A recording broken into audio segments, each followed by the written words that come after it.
Bonjour et bienvenue sur Boulevard BD. Aujourd'hui, le loup en slip, tome 5, le loup en slip passe un froc.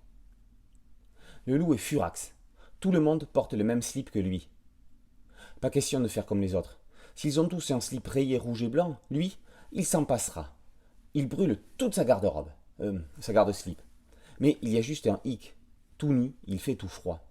Alors, pour se réchauffer les fesses, quoi de mieux que d'enfiler un froc? Entre le petit écho de la forêt et Alexandre le Bienheureux, les aventures du loup en slip sont un enchantement.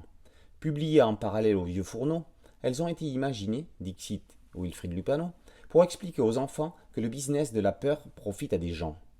À l'origine, le personnage a été créé par Mayana Itois. Elle l'utilisait dans des toiles pour enfants. Dans un langage très théâtral, Lupano fait dire au personnage toutes les questions et toutes les remarques que les jeunes lecteurs se feraient dans les situations rencontrées par les divers personnages. Lupano met en scène les animaux à la manière d'un machoro moderne. Pastiche des hommes, ils réagissent à la manière des humains, mais avec la candeur, l'innocence, ou pas, et la spontanéité de leur condition animale. Dans un graphisme adorable et des couleurs pastel, Itois offre aux enfants ce qui peut être leur première véritable bande dessinée de réflexion. Dans cet épisode, les absurdités de la société de consommation sont mises en évidence. Le loup refuse d'être un mouton et de suivre une mode. Sa personnalité reprendra-t-elle le dessus? L'individu parviendra-t-il à se positionner en tant que tel?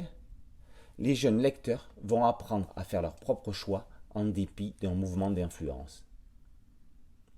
Tout sauf mièvre, le loup en slip ne prend pas les enfants pour des ânes. Le récit bien construit, avec une problématique, une analyse et une issue, est cohérent, drôle et malin. Le loup en slip, tome 5, le loup en slip passe un froc, par Mayana Itois et Wilfrid Lupano, avec la participation de Paul Coé, est paru aux éditions d'Argo. A très bientôt sur Boulevard BD. Ciao.